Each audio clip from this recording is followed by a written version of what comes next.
The purpose of this podcast is simple. We want you to get to know your doctor before meeting them in person, because you're making a life-changing decision and time is scarce. The more you can learn about who your doctor is before you meet them, the better that first meeting will be. There's no substitute for an in-person appointment, but we hope this comes close. I'm your host, Eva Shea, and you're listening to Meet the Doctor. Welcome back to Meet the Doctor. My guest this morning is Dr. Dan Zegzula. He's a plastic surgeon in Portland, Oregon. Welcome to the podcast. Thank you, Eva. It's nice to be here. So you're a longtime Portlander. How long have you been there? My wife and I moved to Portland for the first time in 1991, right after I got out of medical school. And then it sounds like you left and came back. How did that happen? Yeah, so the way it worked for me is, it was originally originally from several different places, I guess, but high school, college, and the Seattle area, then went to St. Louis for medical school. Spent 4 years there. Then for general surgery residency, came to Portland, Oregon for the first time. And that was 1991 to 1997. Then I decided I wanted to be a plastic surgeon and took a plastic surgery fellowship.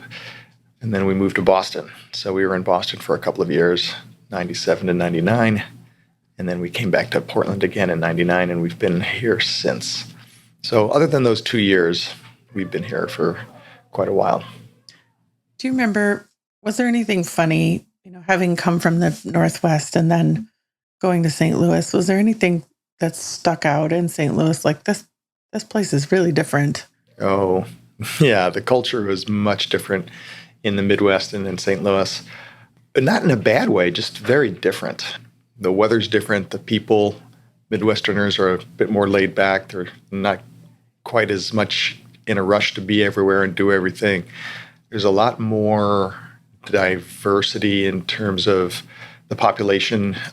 And I think in a way, very much old school thoughts about how to do things and lifestyle. It was definitely different. I did realize, though, that at the end of the 4 years in St. Louis, I didn't want to live in the Midwest. I wanted to be back on the coast. I hear that a lot. And then I don't often hear people say they wanted to go back to the Midwest. But I'm from Minnesota. It's not like St. Louis. It's different too, but definitely different. I couldn't take the weather, for one thing. It was so hot and muggy in the summer, and the winters were so brutally cold. I think the coasts, we are a little bit more temperate in our seasons. But it was nice. I mean, I'm glad I did it. I was glad I had the experience. Did you think the patients were different in some way? They were, but my perspective of the patients was different then. Being a medical student, it's all quite new. You're trying to figure out this physician-patient relationship, what it's all about. You've got little to zero experience being a doctor yet, and so it's all quite new. But I thought that the patients that I treated, people that I met, they were all very thankful of the care they were receiving, and also aware, but also appreciative of the fact that I wanted to learn and was just a student doctor, and they didn't seem to hold it against me, or they actually seemed kind of pleased to be part of the educational process. So it was a completely different time, different than the way it is now. Having a lot of experience and maturity, I feel that the patient-physician relationship has changed for me, but in a very mature and stable way. But it was different back then. When or what happened in this time period, or maybe it wasn't in this time period, that made you want to go toward plastic surgery? Yeah, that's a good question. And it definitely was an evolution. It didn't happen overnight. It wasn't like a bolt of lightning. When you are in medical school, you get to rotate through all of the major parts of medicine, pediatrics and internal medicine, OBGYN, surgery. And I definitely was more drawn to the surgical side of things. I knew right away that I wanted to be a surgeon. And then I started to try and rotate through different types of surgery, neurosurgery, cardiothoracic surgery. When I got to plastics, it just resonated with me. The procedures seemed to be more fun. I really enjoy seeing the results of my work on the outside. And the physical transformations that were occurring in these patients were really satisfying to me. So that's where I started to think, well, maybe this could be me. Then I had this thought that maybe a lot of people might about what plastic surgery is about. Like, oh, is it all about this superficial surgery that you're doing for people? And is that really the way you want to be a doctor? Is that how you want to help people? But plastic surgery is so much more than that. And I could see that right away, that the transformations that were occurring were amazing things for patients, whether they were afflicted with cancers or birth defects or trauma.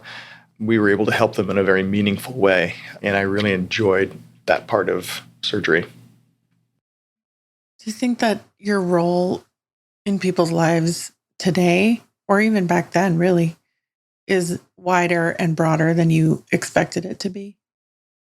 For sure. Yeah.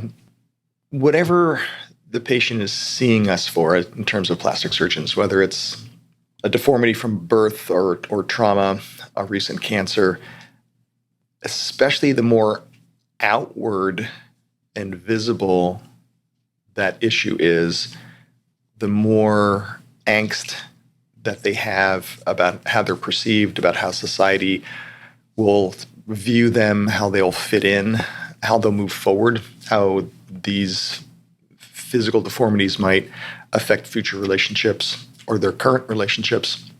If you can get them through that, and let's say, for instance, a woman with breast cancer, taking them through that journey onto the other side after their cancer operation, when they're healing, when they're recovering, when they're feeling better, it's a profoundly rewarding experience. And so, yeah, I think that whole experience is much deeper than I originally thought it might be. Having been at this for a while, are there patients that you've seen through multiple parts of their own lives? Oh, yeah. Now, for sure. In the last 5 years, you start to see your patients back again. Many of our reconstructions do need to be touched up over time. And so you get to see your patients from years ago, see how their lives have changed, of course, see how they've changed, see how their bodies have changed. And you realize that you've made long-term relationships with these people. So that's pretty cool. When they see you, do they say you look exactly the same, or do they say you? Many times they do. Many times they'll say they don't think I've changed that much, but I certainly think I have. Everybody ages, but it is funny when they say that. Now, around Portland, is there anything that you're known for in particular in terms of procedures or specific patient types? Yeah, I guess so. I don't like to admit it, but I'm one of the older surgeons in town now. And so, I think I'm known as a breast reconstruction surgeon probably primarily, but also, like a lot of surgeons, as your career gets longer, you build a larger and larger aesthetic practice. I'm probably 50-50 at this point. And that part of your practice also grows in a way.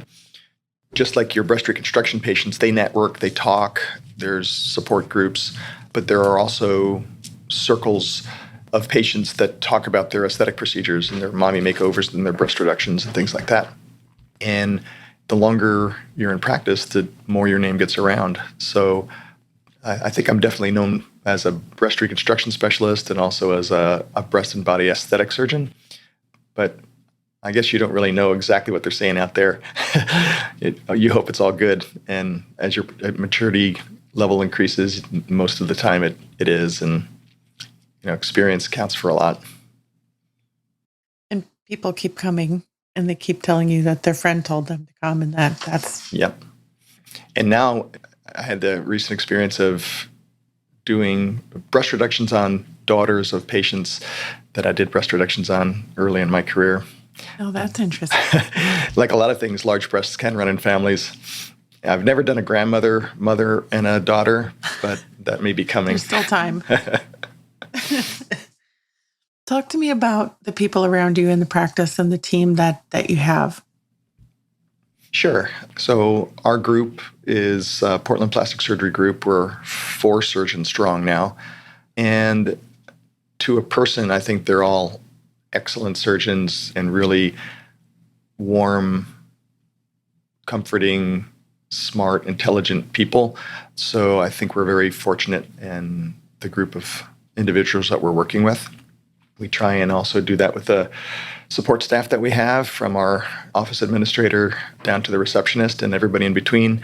I think we have a really great working group right now. For the longest time, I was in solo private practice for 12 years, and it was showing up to work by yourself. And I just had a couple of employees, and although we were a very tight-knit group, just being a group of 3 people, it was a little bit isolating and a little bit lonely. Now, the way it works in our office, all of the providers, all of the surgeons share one large office space. We have our own desks, but we're all within talking distance of each other. So there's, always a good morning and hello, how was your day? What are you guys planning on doing today?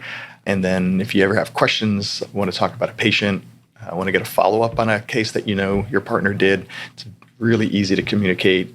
The exchange of ideas and just pleasantries is really rewarding. It makes coming to work a nice experience, and that everybody's caring for you and supporting each other. Yeah, it's a good work environment. Do you all cover each other? Oh, of course, yeah. Another nice thing about being in a group is that you don't have to be on call every weekend. You don't have to be constantly tied to your phone. So, yeah, we definitely cover for each other. How do you think Portland's changed over the years that you've been practicing there? Well, Portland has definitely grown. That's one thing. When I got here in 91, you could buy a really nice starter home for $80,000. Those days are long gone. When I bought my first home, which wasn't right away, wasn't until I got out of training, we lived in what I thought was a fairly rural area with lots of pastures and some country roads and hardly any homes. And now it's just packed with homes. So it's grown, and traffic has gotten worse. But it still has a smaller town feel. It doesn't feel as hustling and bustling as, say, Seattle does. We've had our social issues in the past few years that the city is trying to work through, and that hasn't been great to watch. But I think it's getting better. I think we do have a great food scene here, some great restaurants. We're a big enough city that most of the entertainment will roll through here, whether it's major concerts or Broadway shows that are on rotation. So there's lots of fun stuff to do. There's several universities. We got the medical school here, so there's a large influx of young people too, so it keeps things vibrant. So I still love Portland. I still love living here, but it is growing like every place. It changes, but it's still a great place to be, great place to practice. Do you have any kind of relationship with the medical school? Yeah, Portland is a little bit different in that regard, and it's changing, and I can tell you about that. But our medical school, OHSU, Oregon Health Sciences University, is up on a hill and physically separated from the rest of the city by that hill. There's really only one major road up and one major road out, which makes it difficult to get to. And it's also been kind of a barrier of doctors going up and down that hill. So the university doctors stay at the university. The community doctors stay in the community. There has not been very much transition between the two. But the school is expanding and recently partnering with the community hospitals. And I think that's the start of an exchange of personnel and ideas and teaching and philosophy about how to approach patients.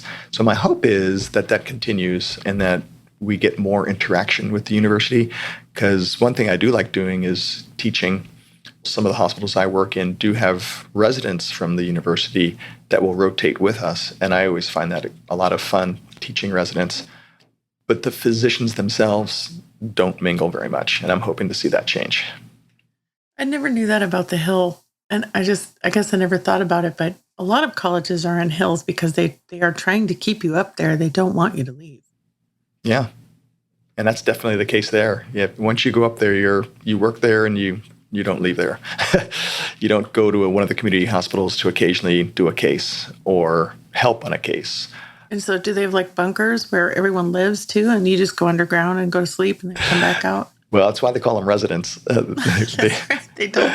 But the staff doctors, of course, don't have to do that. But it's just been the culture here.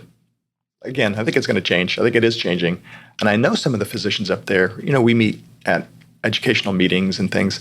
They're great people and they're very smart. And I think they have a lot to offer us as well as we can offer them the experiences that we have in private hospitals. How common is it for someone to go to school at OHSU and then stay in Portland? Oh, I think it's pretty common. Yeah, I think it's pretty common. Certainly it was my situation, although I did take that journey out to the East Coast for my training. I never would have thought about living in Portland if it wasn't for my time in residency at OHSU. And I just kind of fell in love with the city, the size, the location. So I think a lot of people come to Portland and stay. I once heard that Grand Rapids had the most plastic surgeons per capita for the population because people would go to school there and they would like it so much that they would decide to just stay, and then they all started competing with each other, and there's only so many patients in a city. Yeah, I've had the pleasure of going to Grand Rapids, and it was a really nice place. I could see the attraction. And I think if you go someplace and you spend a few years there, you realize how much you like it. And also, residency training, it's a deep experience. Stressful, but also transformative. And I think that's conducive to learning to love your environment. As you grow in a way that you develop roots and an attachment to the community. And yeah, so I think there's a high likelihood that wherever you train, that you're going to stay, or at least it's high on your list. Sometimes people always want to go home, back where they grew up. That also sometimes has an attraction. You have such a really interesting way of explaining your perceptions of why stuff works the way it works. And I keep thinking you must be a girl dad. Yeah, I am a girl dad. I have 2 daughters. That's pretty perceptive of you, Eva. Well, I already knew that you had 2 girls. I just needed a good transition to get into it. Well done. Did you watch Portlandia? No, I was definitely aware of Portlandia, but I can say that I never watched an episode. Probably little parts of it, and you'd see on like a TV, like Portlandia's coming up and this is what they're going to show. I did see Fred Armisen in town once or twice, but I never watched his show. Okay, tell me about that. Oh, no, it was just, you're shopping or you're having coffee and he walks by. It was never... So he was living there when they were filming it? He just was around all the time? I think he was around a lot. I'm not sure if he ever lived here, but he was definitely around a lot. Yeah, and it was definitely filmed here. I mean, a lot of the scenes that you see are the local streets and local coffee shops and things like that. But do you have a local coffee shop that you love? No. I do go out to coffee a lot, especially in the weekends after I run with my running group. We'll hit a coffee shop, but we rotate around. There is lots of good coffee shops, local coffee shops. Of course, there's the Starbucks, but there's also the ones that are just unique to Portland, and it's always fun to see those places. Do you get the same drink everywhere you go? If I order, it's usually a vanilla latte. Pretty boring, pretty straightforward, but sometimes just black coffee as well. Okay, but you're a runner, so how much do you run? Depends if I'm training and for what I'm training. Right now, I'm training for the Chicago Marathon, so I'm training a lot. And earlier this year, I ran the Boston Marathon, so it's been a year of constantly training for one marathon or another. So probably 35 miles a week on average, and a little bit more when I'm getting a little bit closer to the marathon. So it seems like I'm training a lot this year. It's been something that I've been doing for a while. When I moved to Portland, actually, is when my running really took off. And it's been great for my mental health and physical health, and it's a good stress reliever. Do you prefer to run with people or by yourself? I prefer to do both. I like to have a little bit of each, because when you're running by yourself, it's your time to process issues, problems, or just let the stress of the day melt away. And then when you're running with people, it's that camaraderie. And if you need to support of your running buddies, I've got to tell you about my tough day, or I have to tell you about this problem I have at work, or this problem that I'm having at the home. You get to talk it out and you let things process in your head. So it's a really good therapy for me. Do you have a route that you love? Portland is a great running city with the Willamette River and the proximity to the hills and the forests that we have. There's lots of running trails through Portland. So I can't say that I have a particularly favorite one. I'm mostly along the waterfront of the Willamette River because that's where our office is. And so I can, at the end of my day, I can just put my running gear on and hit the streets and have a really nice run up and down the Willamette River. But if I really want to get away, I'll go out into the woods, into Forest Park, which is only about a mile from here. And you can run the streets and then hit the trails. And suddenly you can't even tell that you're in a city. Beautiful little brooks and streams and lots of forest canopy, the sounds of birds. And every once in a while you get to see deer, even sometimes a bobcat. I've run into lots of animals up there. And it really doesn't make you feel like you're in the middle of the city, but you are. So it's a really beautiful thing about Portland is having Forest Park and having the proximity to something so really untouched within the central part of the city. Now, your office is downtown on the river in a beautiful historic building that pretty much everyone would recognize. Were you the one that found that spot? No. When we first made this group, we took quite a while trying to find the space. And we actually looked at it very early in our search. But the realtor who was taking us around showed us a space that was available that just wasn't for us. It wasn't the right size. It wasn't the right shape. Didn't have pretty views. And then we were like, no, this isn't going to work. And it was about 6 months later. It took a while. At the time, Portland was, there wasn't a lot of available commercial space. But then we hired a new realtor, somebody who had more specialty in medical spaces. And she said, well, I want you to look back at the Albers Mill building. And we said, well, we've been there and we didn't really like what we saw.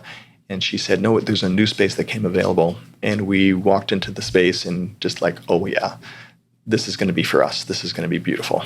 So we got lucky in that regard. And I think everybody fell in love with the space and said, this is going to be the place for us. Was the surgery center already in there or did you build it? No, the surgery center, which is across the hall from our clinic space, was an office. I think a realty group was working there, and they moved out and made that space available. But we can't take credit for the building of the surgery center because another surgeon built it out, and he did a fantastic job. He was older in his career, and then when he started to talk about wanting to retire, then we started talking with him about expanding into that space, and that's how we acquired that. So it worked out beautifully for us, and I think well for him too, because he had an exit strategy. Mm-hmm. Yeah. It just must be so wonderful to have everything right there and in such a beautiful place. It's very convenient, very comfortable. Other than running, what do you like to do in your free time? I'll let you in on a little secret. Now, I don't want to make this sound too odd. I certainly like to be home. I like to be with my family. I like to futz around in the yard. But when I've got some free time to burn and I just want to relax, I'll play video games. I've been a gamer for a long time. So I'll sit in front of my PS5 and I'll play some video games. What do you play right now? Like a guilty pleasure. Right now, it's a game called Diablo 4, but there's some really great games out there. A lot of people are probably aware now of The Last of Us because they turned it into an HBO show. But that series of games was amazing to play. Great stories, great storyline, great art. The acting by the character actors is amazing. So it can be as much fun and certainly as engrossing and entertaining as going to a really good movie, except you get to kind of participate in it a little bit. So that's a lot of fun. Here's another one. Music or podcasts when you're wearing headphones? Yeah, music. I'm a music lover. There's always music playing in the operating room. There's always music in the car when I'm driving to and from work.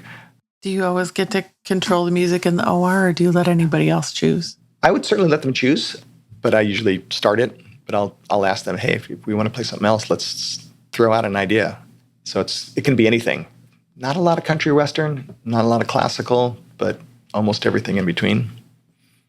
Siri or Alexa? Siri. So you talk to Siri in the OR too? Like, hey, Siri, Oh, play? yeah. to change the music or the volume up, volume down, or play a certain artist's essential playlist, Siri.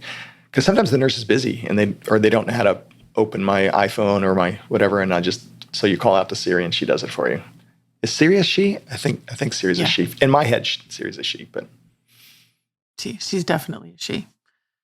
And what's your go-to choice of music? 70s. 70s music is a good background music to operate to. It's familiar, so you can sing along. You can concentrate because it's not like in your face. It's just nice background music to operate to, and everybody seems to like it. Good call. We've learned a lot about you today. It's been really fun. Yeah, it has been fun. If someone wants to come see you in person, how can they learn more about you? Well, our website has our bios, and so that's a good place to start. And I don't think it's too hard to come in and see me just in person. We do some telemedicine. If you're from out of the city, happy to do a first consult via Zoom or even a telephone call. But coming in and meeting face-to-face, there's no substitute for that. First consults are always fun. I guess it depends on the reason that brings you to my care, but getting to know people for the first time is an important step. So come on down. I'll put links in the show notes to your Instagram and your website and your phone number and all the things. Sounds great. And I thank you for joining us today. Thanks, Eva. It was lots of fun. If you're considering making an appointment or are on your way to meet this doctor, be sure to let them know you heard them on the Meet the Doctor podcast. Check the show notes for links, including the doctor's website and Instagram, to learn more. Are you a doctor or do you know a doctor who'd like to be on the Meet the Doctor podcast? Book your free recording session at meetthedoctorpodcast.com. Meet the Doctor is made with love in Austin, Texas, and is a production of The Axis, TheAxis.io.